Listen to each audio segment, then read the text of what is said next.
Alhamdulillah wa salatu wa salamu ala rasulillah. اول یکایک همه شما مردم شریف به این ماه مبارک تبریک میکنم. بعدا برادران عزیز و گرامی، یعنی انشاءالله مقصد این بود که در حقتون و در حق ملتون، در حق وطنم دعاگو باشم و همیشه دعا میکنم. ولی حاضر من میخوام در یک دقیقه های اندکه که برای شما یک گوییم که آن چیزی که در ذهن ما هست، در فکر ما هست، من به گوش شما رسانم. وقتی که شب برادران عزیز، دیروز ما از تراویح برگشتیم و وقتی تلفن که شدیم و وضعیت ها را مقصد هر روز که پیگیری میکنیم، امروز برای همگان معلوم است. وقتی حالت ما در مرز دیدیم، حالت در بین مردمی واروخ و هم سرحد اونها وقتی دیدیم، راستی بسیار یک بگیم لحظه های برای آدم ناراحت کننده، بسیار بگیم گفتی همی تاجیکای ما زیق هم شیدیم. ولی انشاءالله برادران عزیز و گرامی، در هر یک لحظه هایی که به سر ما می آید، انسان باید روح افتاده نشود. هیچ وقت روح افتادگی در کار نیست.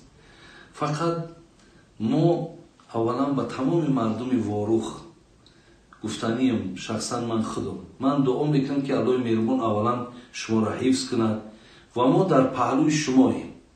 امروز همه ما واروخی، گپ در سر دیگر اینجا سر منطقه ها دیگر نمی رود.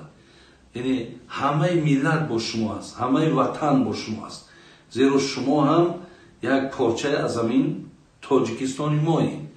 و همین خاطر برادران عزیز و گرامی، اولا دعا میکنم که اونهایی که گذشتن، در همین حالت گذشتن، خدای مهربان اینها را رحمت و مغفرت کنه که بسیار درجه بلندی بردن. این طرف ماه رمضان که درهای همه عذاب الله بسته. دویم حمایه مرز و بوم که پیامبر گرامی گفته است، 3 نفر گفته است به حساب جنت می رود. یک نفر شما کسی هست که مرز و بومی دیار خود چه حفظ میکند. این برادرای گذشته را الله رحمت و مغفرت کند و زخمی های ما را الله مهربان شفای کامل تید. و برادران عزیز و خیلی گرامی، من امروز قدرت و قوت من این است که همیشه در حق شما، در هر یک نشستم، در هر یک عبادتم دعاگو هستم که همه مشکلات را با فضل کرمش دور گردانم. فقط باز گفتنیم که امروز الحمدلله رب العالمین ما در یک زمان زندگی داریم، ما در یک دولت زندگی داریم که انشاءالله رسیدگی در همه مشکلات شما را میکنن.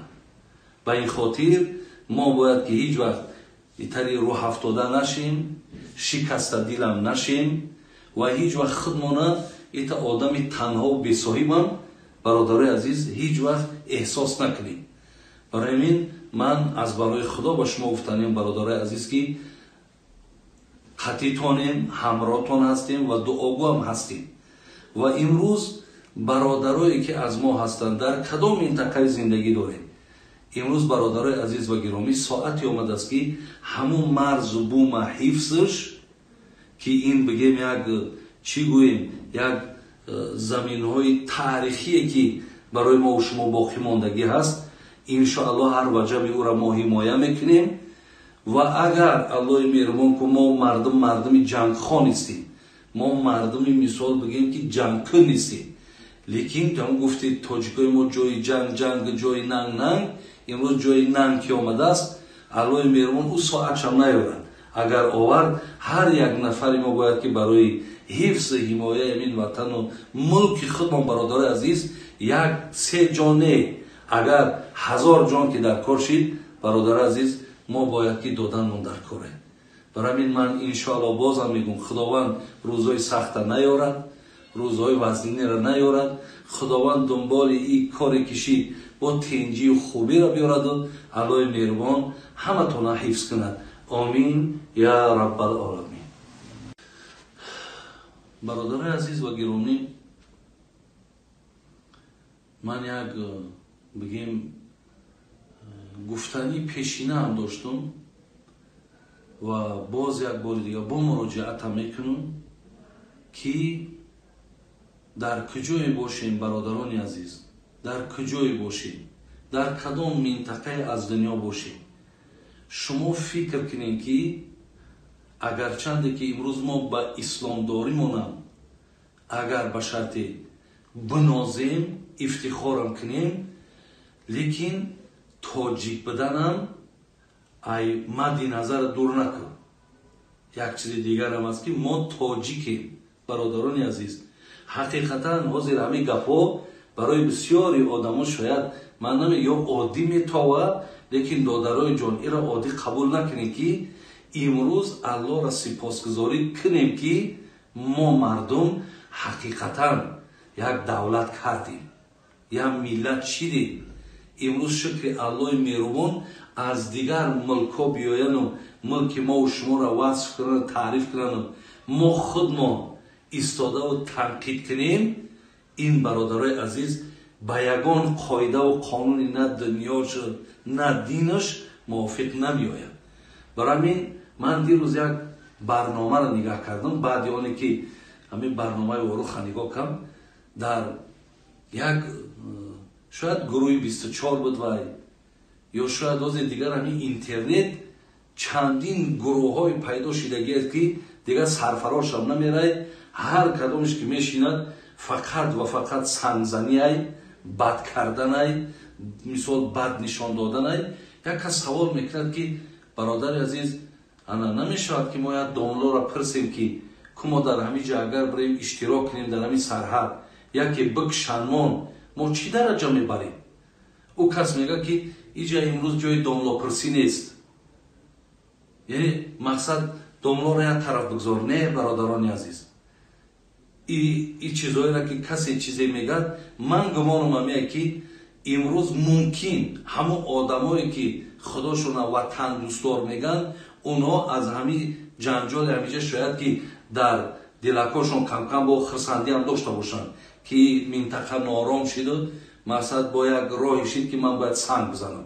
لیکن نه برادران عزیز، این نقطه نظر گوش نکنید. برای شهید شدن، شهید نشدن الحمدلله تاجیکستان ما دارد اهل علمی که برای شما راهنمایی کنن. فقط من چی را گفتنیم؟ من صدقه همون جوانی میشم که بله برای جانش دادن برای وطنش تیار باشد.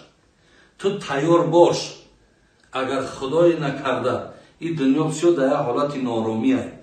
اگر خدای نکرده می مرز بومی ما را از کجایی که کسی میخواه خطری را وارد کنه، تو جان تا برای وطن تینا من برای تو فتوا میتم، انشاءالله برای تو درجه هم است، برای تو مقام هم است.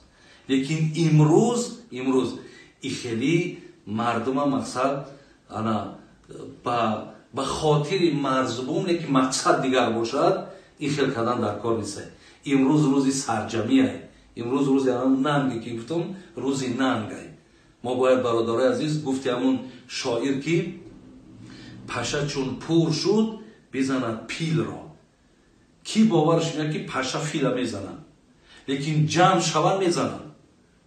مرچگان را چو بود اتفاق شیر ژیان رو بدرانند پوست. هیچ که باورش نمیاد که مرچه پشه شیر را بزنن لیکن جمع شوند میگه میزنن. امروز روزی جمع شوی ما برادران در کدام منطقه باشین فقط نمیتونی آمد دعا کن که خدای مهربان در ملک ما هیچ وقت نارامی نباشد، در ملک ما خونریزی نباشد. من ای شما برادران عزیز همین را خواهش دارم که به هر یک دسیسه و به هر یک اولی جدا گپو ولولای بسیار می شود، 1000 کس کشتن، 100 کس کشتن، این چیزها را برادران عزیز به هیچ داده نشید. انشاءالله همه خبرها هستند، همه مثال چیزی که هست امروز اینترنت های، امروز کامرای زبس های، همش برآمده است. برای فقط شما من خواهش میکنم دادرای عزیز که فقط دعاگو باشین و همین دلتون با زبانتون یک کنین.